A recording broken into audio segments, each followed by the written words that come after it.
Thank you for coming, and feel free to live Twitter as you're going as throughout this, but just be cautious that we are actually filming this live, and we're going to be broadcasting on Periscope. Not live, it will be live at some point. Right now we're live, but then it won't be. We'll reproduce it. But so just be cautious of that, and please shut up your phones so that we're not having any interruptions.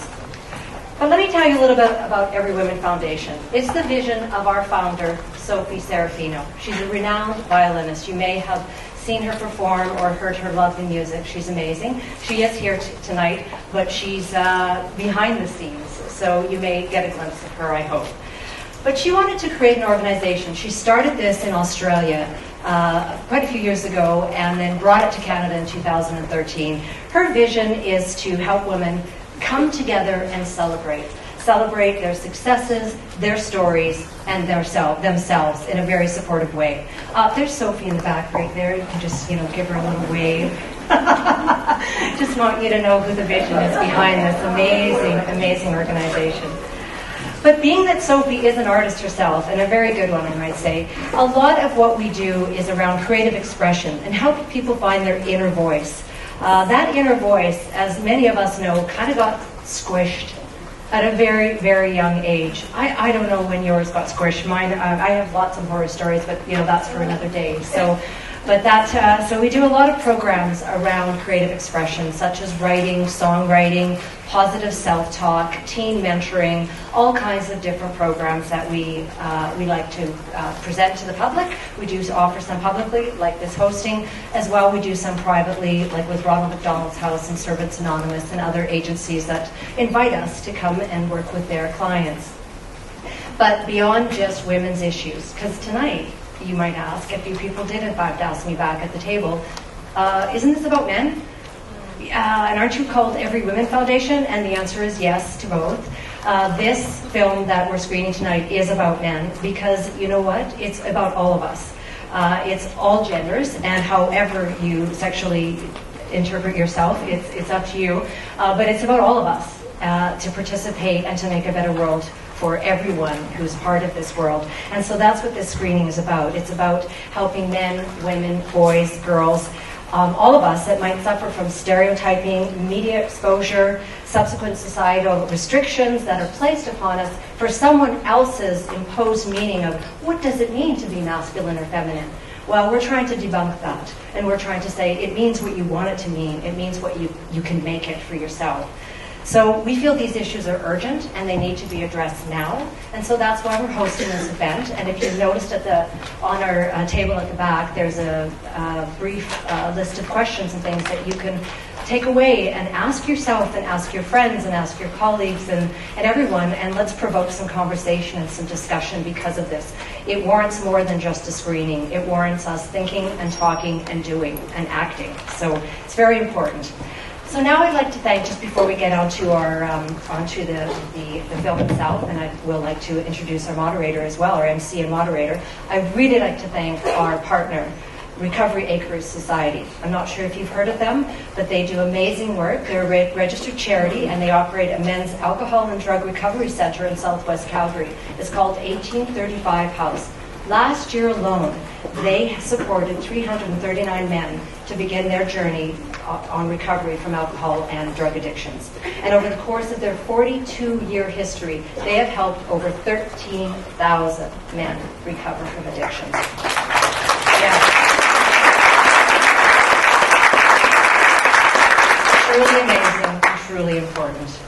Also, a big thank you to the Rotary Club of Calgary and CTB Calgary. Without your support, we could not do this tonight. And I'd like to personally thank Shelley and Graziella, who've been running around crazily, and they put all this together. And as well, there's many other volunteers this evening with Every Woman Foundation who have made this happen. So thank you. But now I'd like to introduce our panel moderator and MC for tonight's screening, Tara Nelson. Tara is the 6 o'clock anchor and executive editor for CTV News Calgary, where she has worked since 2010. Tara has, I knew I would do that, because I have a really good friend named Tara, but it's Tara. Tara was also previously a foreign correspondent who worked in London, England, and covered stories throughout Africa and Europe. What an exciting life. But her passion for travel is broad and deep. She has visited over 27 countries in the world, and she had a wonderful opportunity for a 5-week stint in Afghanistan where she was embedded with our Canadian troops. So what a wonderful adventure I'm sure that was. But when she's not working, which I'm sure is only a couple moments in a day, she volunteers for many very worthy organizations such as Ronald McDonald House, Habitat for Humanity, and Discovery House, which is a second stage shelter for women and children that are fleeing abusive relationships. In fact, Tara has recently been honored with an award for her commitment to Alberta's women's shelters. Wonderful, Tara. Thank you so much. And please, everyone, join me in welcoming Tara Nelson.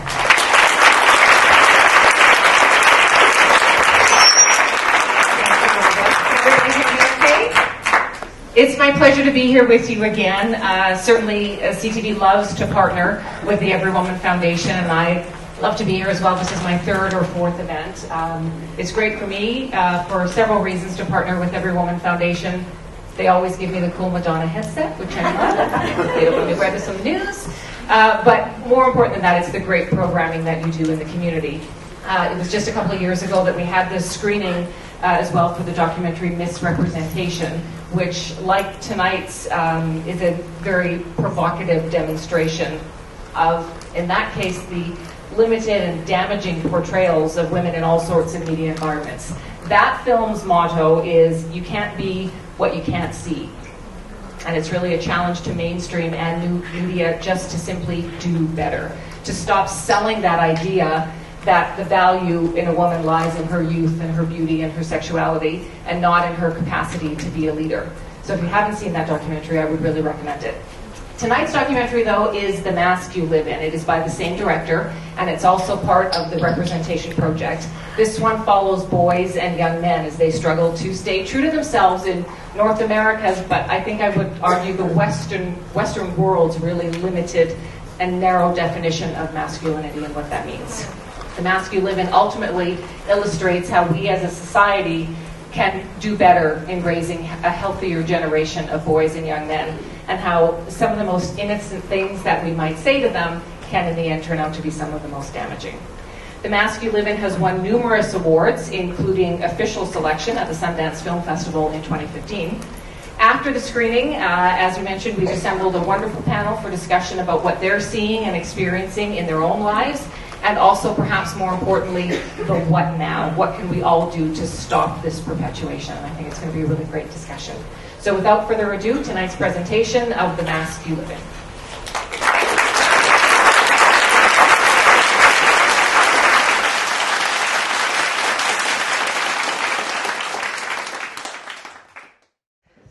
Well, we want to have a great conversation tonight, so let me start by introducing our panelists. We'll start with, on the far end, Randy Chevrier. So Randy might be most familiar to many of you as a Calgary Stampeder defensive tackle. He's currently in his 11th season with the Stamps, a 3-time Grey Cup champ. When he's not playing football, though, off the field, Randy is a substitute teacher and has developed a successful anti-bullying program called Tackle Bullying.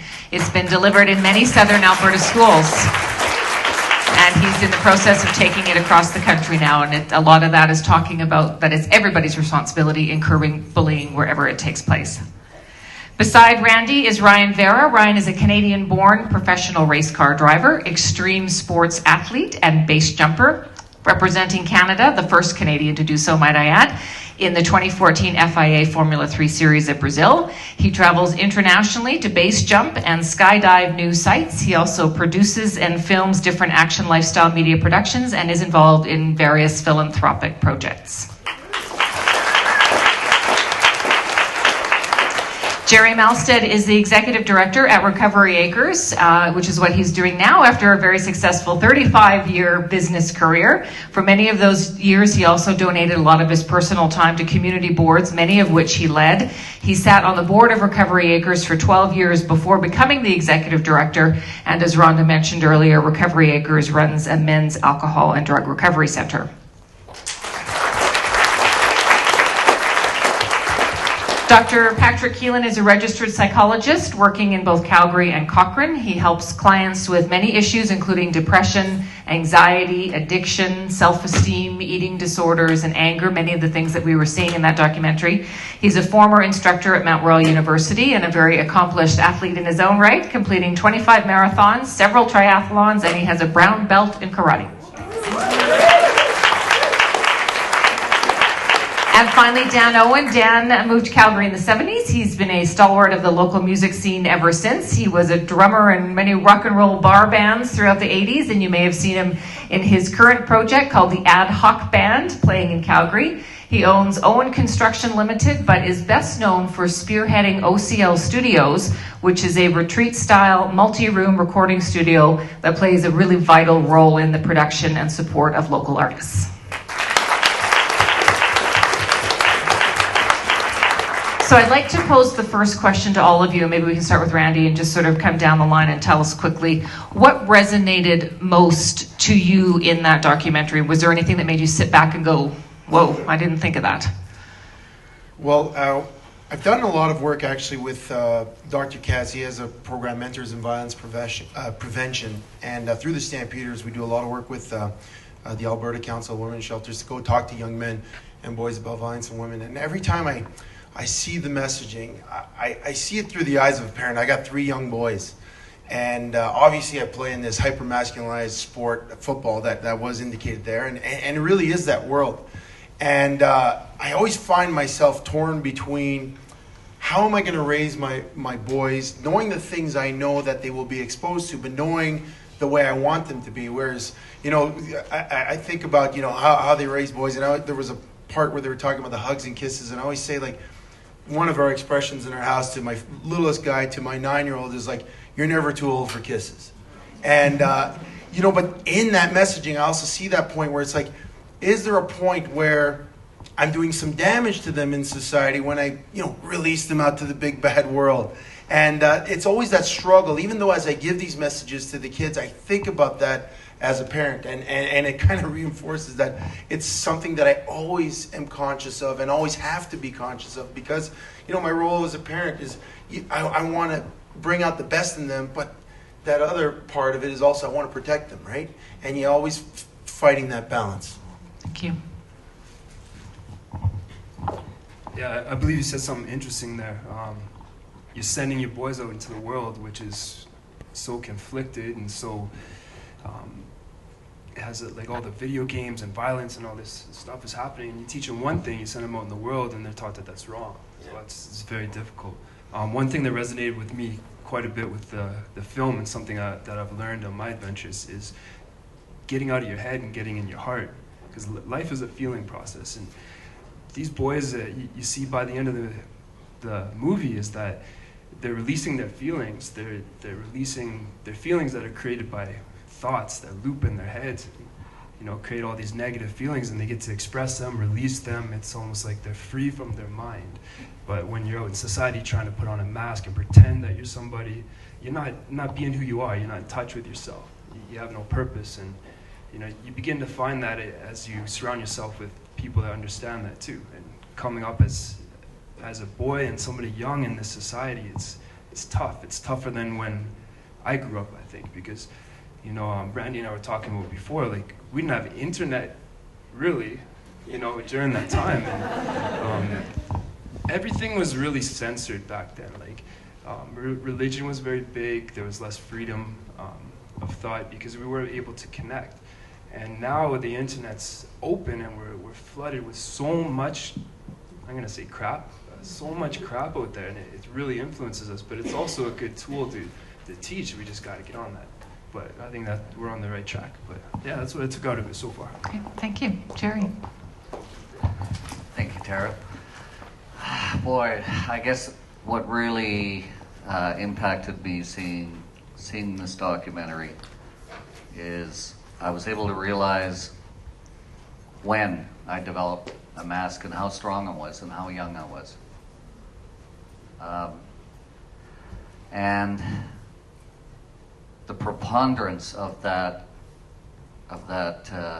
masking in all aspects of society and all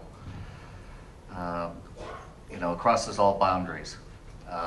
It was stunning to me. I thought that I was unique in having that as a coping and survival mechanism. But I really believe that that mask developed in my early adulthood as a coping and survival mechanism through drugs and alcohol and abuse in that regard. And my father died when I was 8 years old, so I had to develop my own kind of ideal image of what a dad should be and that kind of thing. And I just thank God every day that by some miracle I've been told, and I believe I was a pretty good dad to my son. So. Thank you. Dr. Keelan? I watched the film through the lens of a psychologist, and I think what struck me is the various ways that we learn and adopt attitudes and behaviors.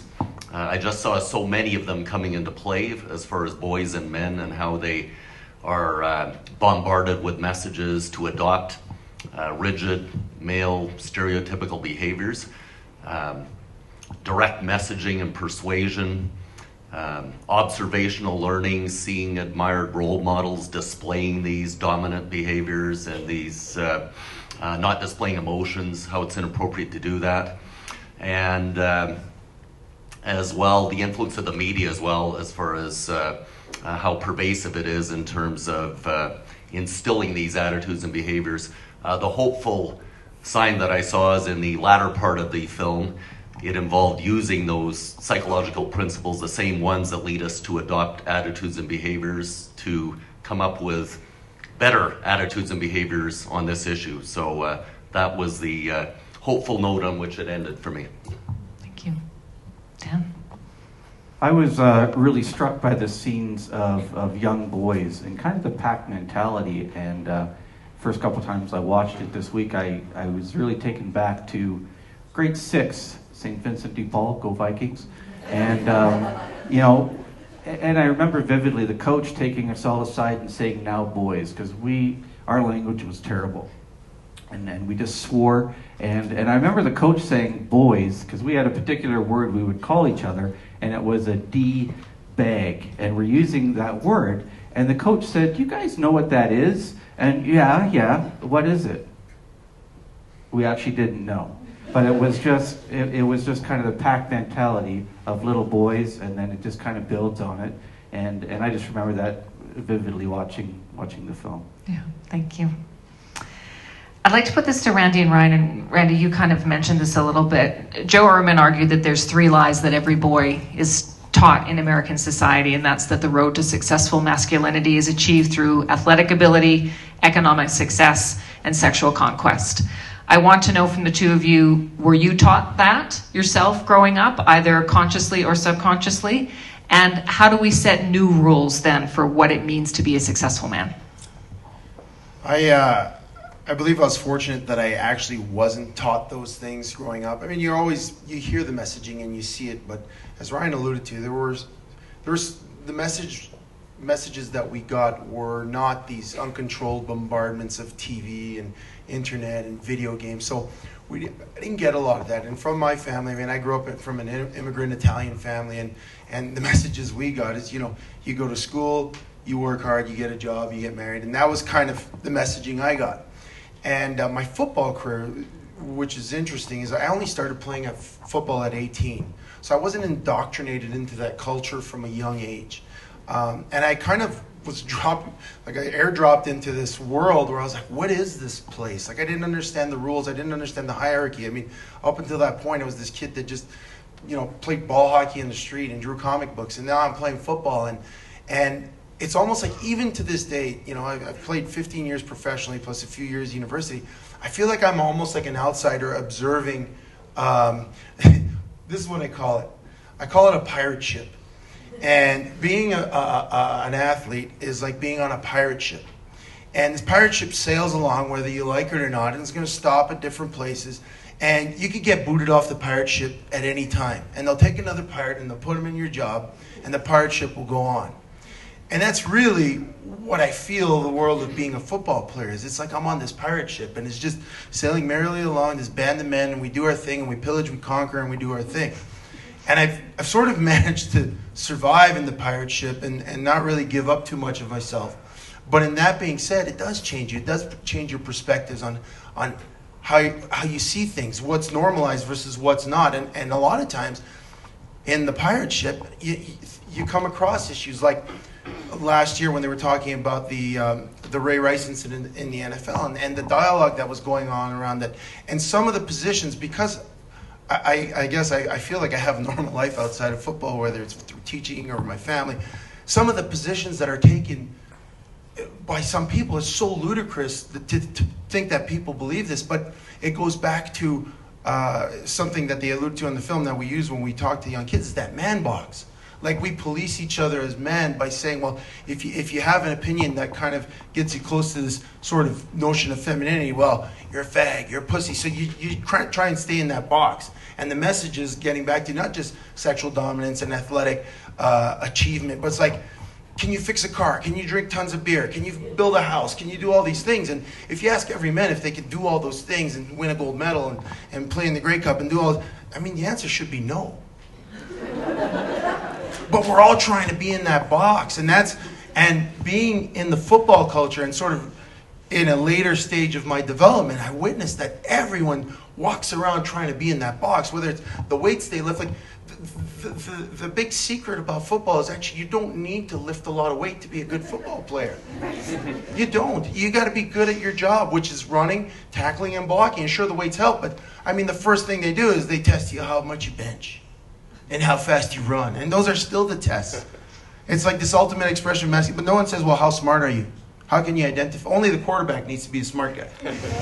Everyone else is just big oafs running around, making sure they can run through trees. And so I see that messaging, and I really am thankful that it's not in me, because when I see these conversations, I'm like, man, one day I'll be off the pirate ship. Yeah, I love being on the pirate ship, don't get me wrong, but one day I'll be off that mess. And when I go back to coach, I coach the Adam kids because my boys play. I started something this year where every Thursday night we talk about a core value. And it was like this foreign concept to anyone who'd been there before. I'm like, guys, we could teach these kids about being honest, about being good teammates, about having respect for each other. It only takes 5 minutes, but we have that power over them, and they listen to us. So I'm like, let's do it. Right? So I think for me, sorry if I'm taking so long, but taking off what I see and observe is what these boys have gone through. I'm trying to make little changes and say, well, I don't want my kids to feel like there's only one way to be a man, because none of us are ever going to live up to that. Thank you.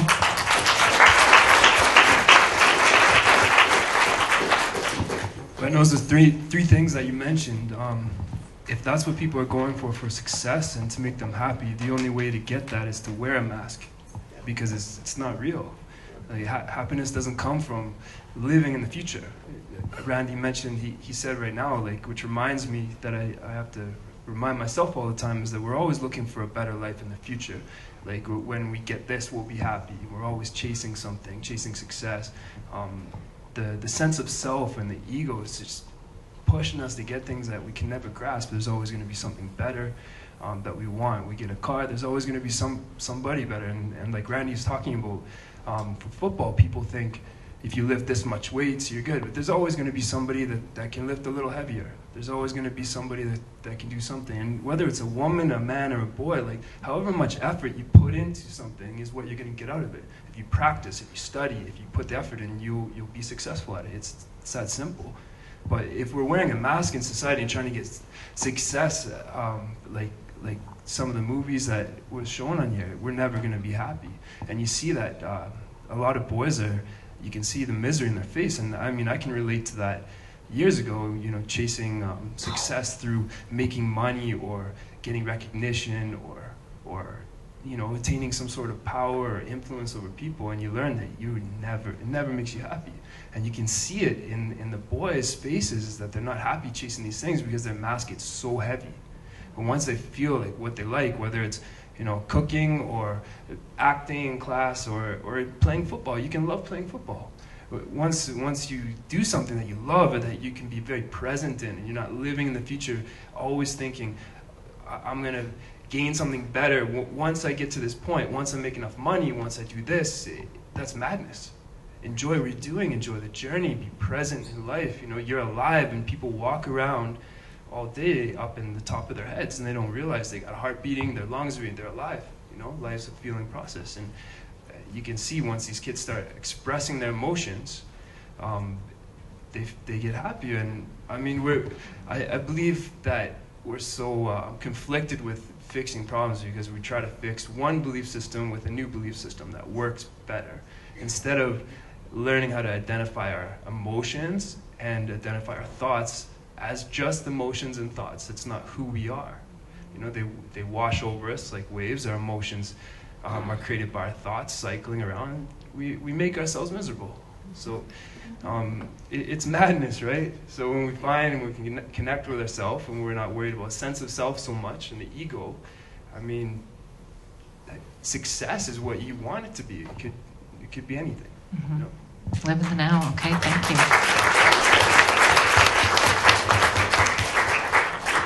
Jerry and Dr. Keelan, Michael Kimmel argued in that the idea of being seen as weak or as a sissy in the eyes of other guys starts at the earliest moments in boyhood, and it follows us all the way through our lives. Would you agree with that? And how do we then create a different narrative for boys? Well, I'll start. I'm a great mask maker, by the way. And definitely my earliest memories, for sure, contain those elements of being shamed or being bullied or being seeing that in playtimes or even sports at a very early age. I learned very quickly to never exhibit fear, to never exhibit weakness, to never exhibit vulnerability, because the inevitable would happen. The hurtful commentary from my peers, my little 5-year-old friends, my 4-year-old friends. And again, a coping mechanism and a survival mechanism and so on, and at that age, it didn't seem to me to be a problem. It was just the way you did things. And it wasn't, the responses weren't a learned behavior, but the mask and building that was a learned behavior. Things were fairly stable. Like from my experience, I went to 2 different schools from grades 1 to 4 in one city. Grade 5, I went to 5 different schools in Calgary, 2 different junior high schools, and 1 high school in Calgary and 2 in Toronto. And I learned very quickly that I could use this mask because I didn't have any close friends. And I hardly bothered to learn my classmates' names or whatever. People were disposable. So I had this great mask, and I could be a different person in different situations because it was all different people. So I truly believe this starts at a very, very early age. And I didn't see it to be as a problem with me until, like I said, in adulthood and, living the sex, drugs, and rock and roll lifestyle, in Toronto. I'd left home by 17, 18. And I say 17, 18 because I left at 17. I came back and finished grade 12. And then I went back out and started living that life and learned how to survive with these masks. I was blown away totally by this film. I don't know how to get this out to what I call earthlings, because other than shout from the rooftops, I would like to have every man and boy see this film and see the reality and the truth. For sure. And just in closing, I am so fortunate to see miracles happen every day, over 300 men a year, to come through a process where they're able to smash that mask. So it can be done, absolutely. Thank you. I would agree that I think these patterns are instilled at an early age. I think that the best way I could explain it in terms of how I see it to getting instilled at an early age would be when I work in therapy with clients, many times what they want help with is changing behavior patterns. And the typical way I help people change behavior patterns, one of the primary ways, is to identify the rules and assumptions that drive behavior patterns. And those rules and assumptions that drive behavior patterns, whether it's adults or children, usually based on expectations for rewards when we engage in the behavior and expectations of punishment if we engage in the opposite behavior. And I think when it comes to these kinds of behaviors, such as displaying dominance, there's typically rewards for that early on, and displaying the opposite of that, or displaying vulnerability or your emotions, there's typically punishments when they don't engage in that, children or adult males.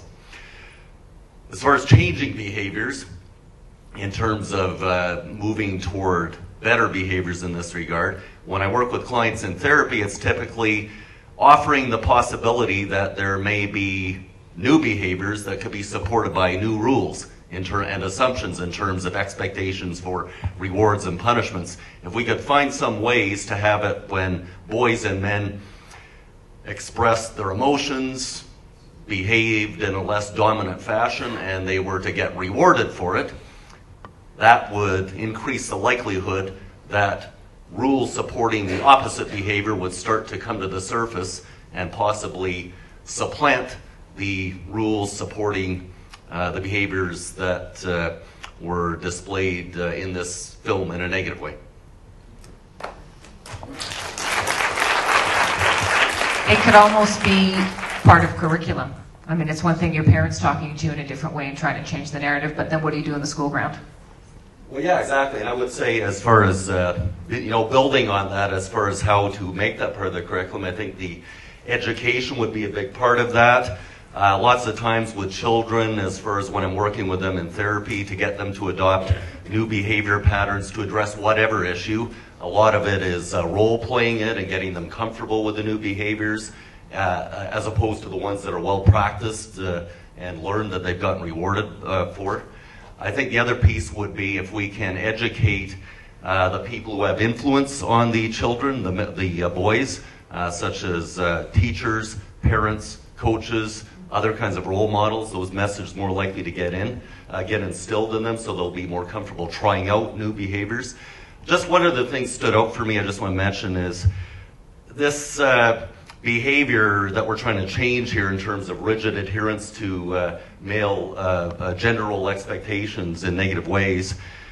It seems like it's changing at a glacial pace. I'm just thinking about some other kinds of behaviors that have been able to change over the years, slowly but surely. The ones that came to mind for me were attitudes and behaviors regarding smoking and as well drinking and driving.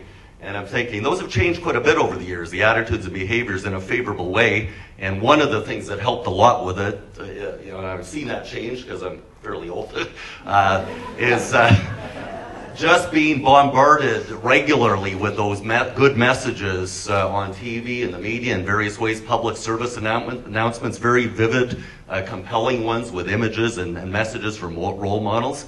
And I think with this kind of an issue, I think there needs to be more of that, and if that was taking place in a more consistent way, it might be able to buck the tide in terms of the messages supporting the negative behaviors.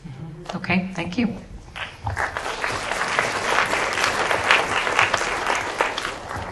Dan and Dr. Keelan, you might want to address this one too. Terry Cooper has described our culture as promoting a dominance hierarchy. So tough guys on top, sissies, weaklings, girls on the bottom. What are ways that we might work to eliminate that hierarchy? It was funny. I asked Sophie yesterday, I said, what is the opposite of an alpha male? Is it a negative thing? Is it a weakling? Because the negative caveman aspect of an alpha male is something that real men don't really want to be. So if you're not an alpha male, is it a negative in the context of what we generally regard an alpha male to be? So I think we just need to change the definition of an alpha male. What is an alpha male? I think we just need to change that definition and make it something positive, that you can be healthy of mind and body, and you can succeed, and not at the expense of somebody else, another person or another sex. I think that's a key. Mm-hmm.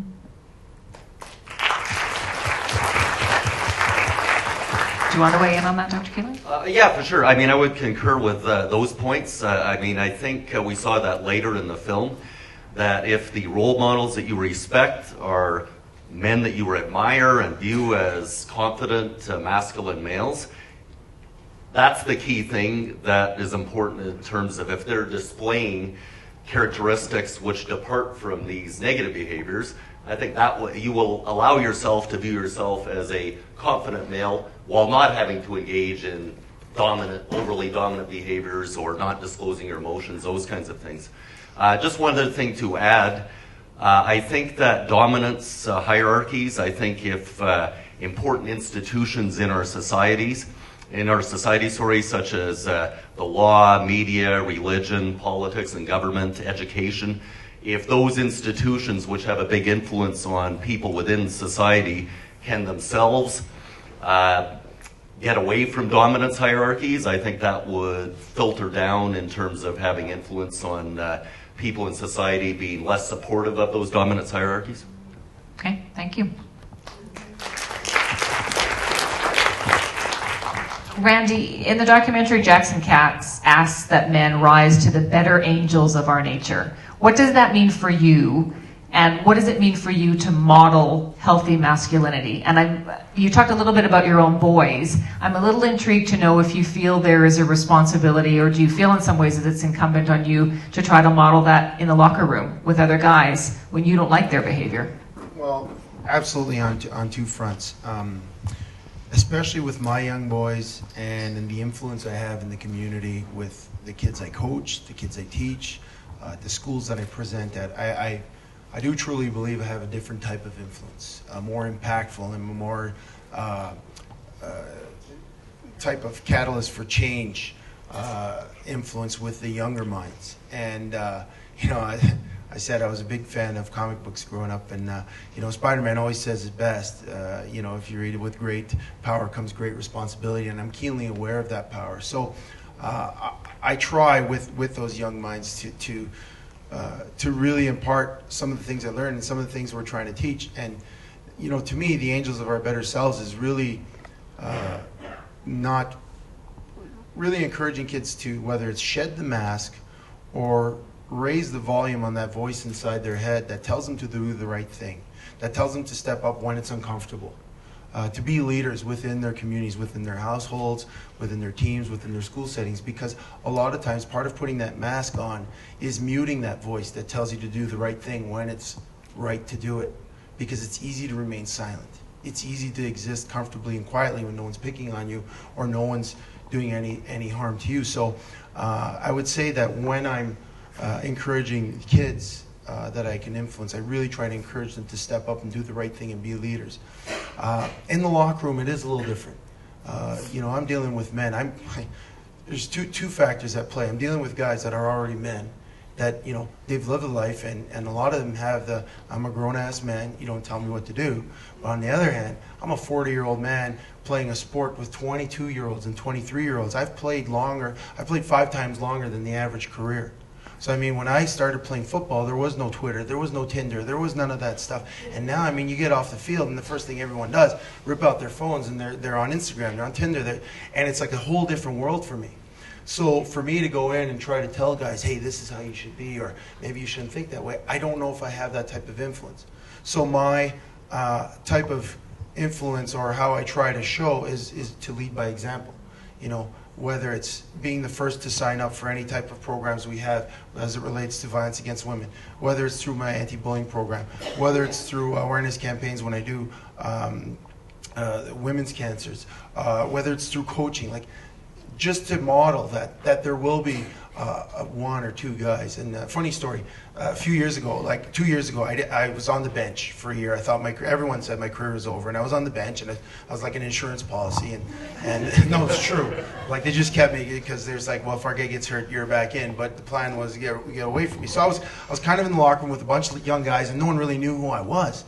But yet all year I just kept doing the things I do, which is go out in the community. I get a chance to wear the horse on my sleeve, and when I put my jersey on, and half the people don't even know that I play or not, but I can influence young minds. And it came today that we had to vote for this award, the Herm Harrison Award, and every guy had a chance to get up in front and say what they did in the community, how many hours they did, and all this and that. And then it was my turn. Like, and every guy's like, well, I do this, this, and this. And I just got up. I said, guys, well, I'm not here to tell you what I do, because I do a lot of stuff.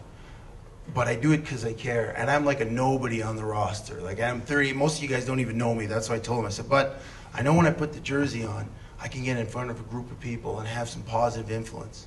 I said, if I can do that, then you guys can do that. Any one of you, even the youngest guy on the team. So find something you care about, find something you can influence people about positively, and do it, because you have that power. And it was a really cool moment, because like the guys voted for me for an award, which was like, that wasn't the purpose of it, but it was to say that you can impact people. And that was a moment where I was like, wow, I can impact these young guys. And since that time, there's so many guys that have tried initiatives, whether it's like, have one guy that has no care, like he kind of has like no care for people, like he's kind of an introvert, he does his thing, but he loves pets, he loves dogs. So his big thing is he does awareness campaigns for animals and stuff, but it's kind of, you know, it's you can influence people to care about something, and it brings out their better self. It prevents them from silencing that voice that says, hey, I got to do something here about something, you know. And I think that's what's important, is getting people to listen to that voice. Absolutely.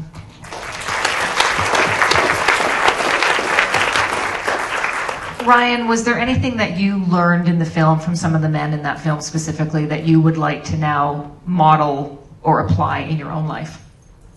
I think I learned something right now from Randy. I think he's on the right track. I mean, doing what you got to do, being grounded with yourself and going after your dreams and doing what you think is right inspires people more than anything. It's the most influential thing that I've learned in life. Is you start loving yourself, you do things for yourself, you go after what you want, and people see it. They see how happy you are, they see you're grounded, and you become somebody.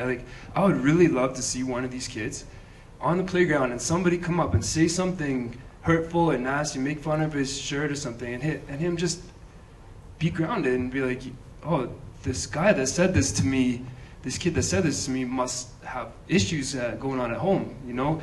And instead of react to something, empathize for the person that's attacking.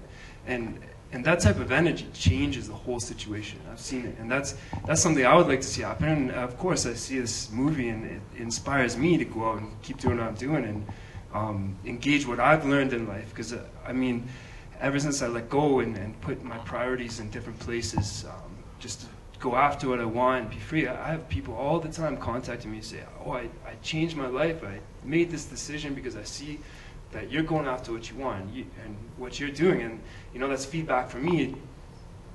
So yeah, I'm going to keep doing what I'm doing, and I'm going to express myself and share these things. But yeah, I mean, there's a lot of things that Randy said that I can completely relate with, and this guy influenced me. Everybody sitting up here influenced me. The film is great, but I hope us sitting up here and everyone watching this influences people to go home and, you know, share these ideas and get feedback and, you know, go from there. But yeah. Thank you. I think we have time for one more question, and I'd like to put this to all of you, so maybe we'll start at this end. We all have a role to play in supporting boys. So how do we do this? How do we support boys in being their whole selves and not disconnecting or repressing their emotions? Just show them that, well, in your own situation, show your sons that you can love them, and just be a positive role model for boys, and that it's a good and healthy thing, and to treat people with respect, and you'll be treated with respect.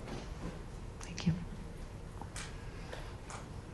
As a psychologist, I would say that one of the best ways we could help boys in this area would be to help them to be more comfortable dealing with emotions. There's, I guess, 90% of what I do as far as my work with people is helping them manage their emotions. And there's just so many skills that children, adolescents, adults, parents can get that they can use to manage their own emotions, and that parents and teachers can use to help children manage their emotions. So I think if we took advantage of those skills and got them out there more in the schools, or having people who are proficient in those skills teach them, I think that would be helpful. Okay. Jerry? Well, I believe that that this, like many other issues in society, it's a vicious cycle. We need to break the cycle. I feel very blessed to be able to see these miracles happening all the time within men, and that gives me hope that can be passed on to their sons and children, and even maybe their friends' children, and so on. It's these men that I experience on an ongoing basis have had terrible and strong and almost indefeatable masks, and they have found a process. We offer them a process where they can little by little smash that mask away, and to deal with the wreckage of their past, and to have a full understanding of who they are, what their shortcomings are, what their character defects are, and to recognize there is a connection between how they feel and what part of their core being is affected by those feelings, and how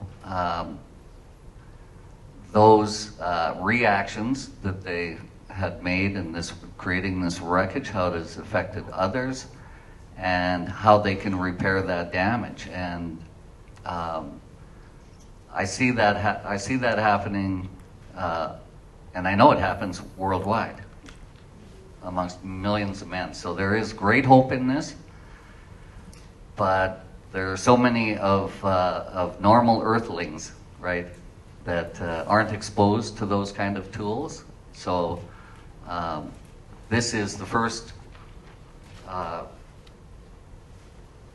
information that should be generally available to everyone, that can have such a massive impact.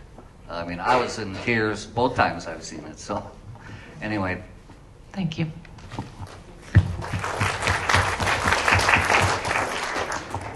This might sound a little funny, but I think we should teach the boys to meditate. I don't know if anyone's ever people do that, but when you find yourself very present, you can identify your thoughts and emotions as an external thing, and you don't identify yourself with them. Like you were saying about the mask, is people get so attached to that mask that they create, and something will come along in life and it will challenge that mask. Like a couple of years ago, I had eye surgery, and my right eye was damaged. I wasn't able to get cleared for racing, and I mean, the doctor told me I'm not going to race anymore. From that point, I became not a race car driver. That my identity, my mask, whatever it was gone. And you know, your ego and your identity get so attached to that mask, but it's not real at the end of the day.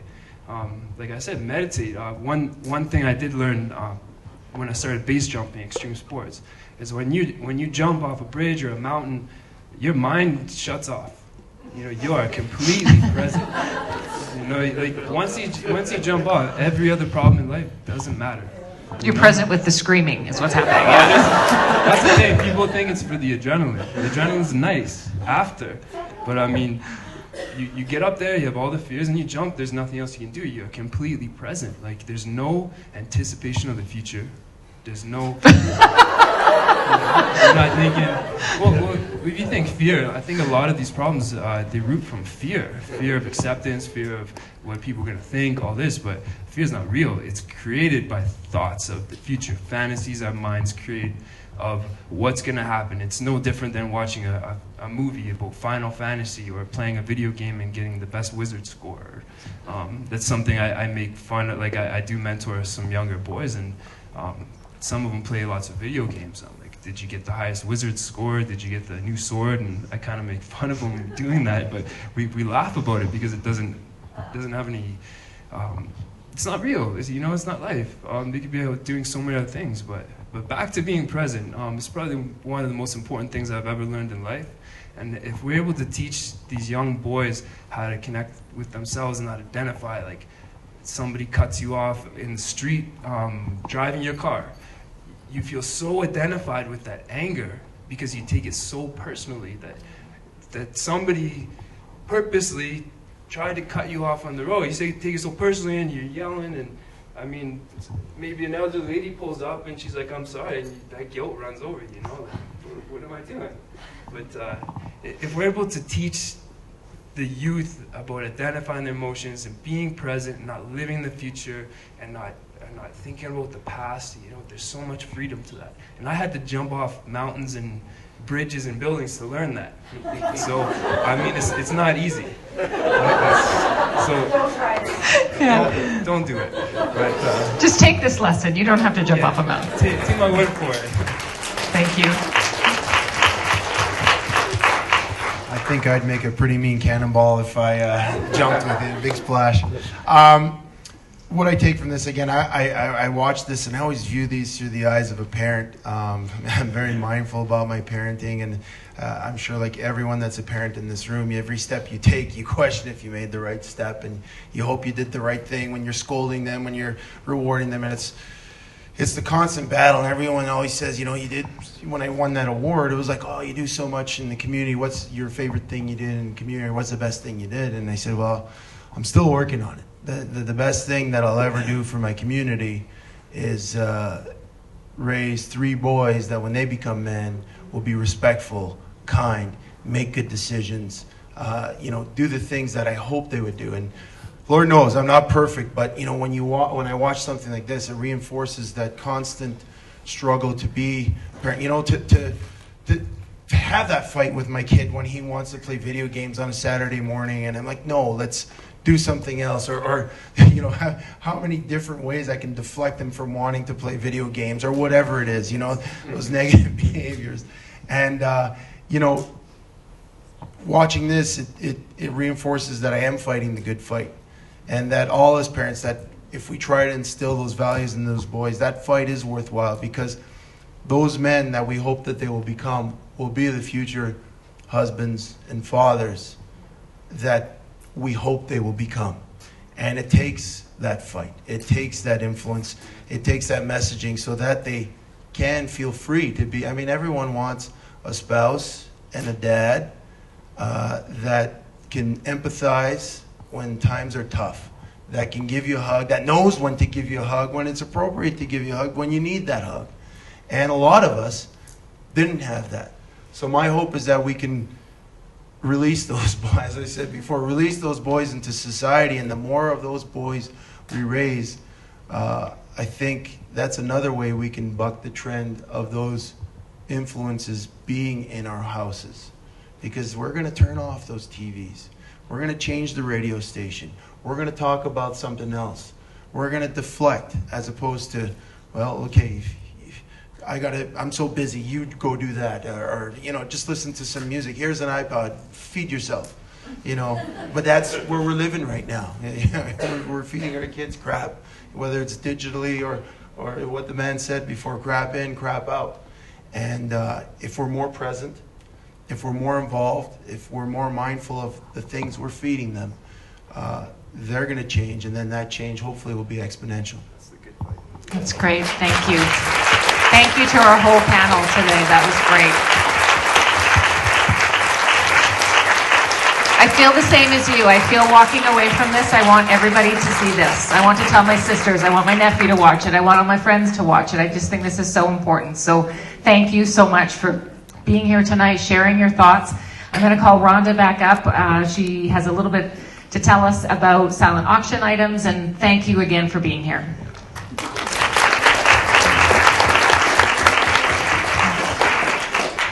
Yeah, there's not much more to say after all of that. You guys said it so well and so completely and so deeply. But I just want to poll the audience. How many people here heard something, saw something, felt something that they want to share with someone? Raise your hand. Great. Now go do it.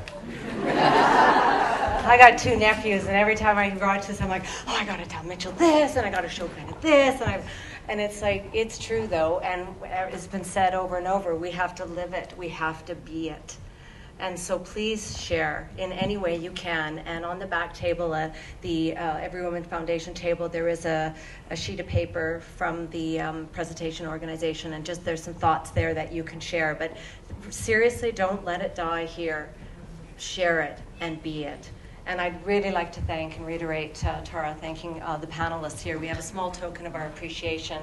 It's a wonderful compilation video that was done for Every Woman Foundation, global artists. It is for sale out there, but I'm not here to sell it. I'm just here to give it as a gift and to thank Randy, Ryan.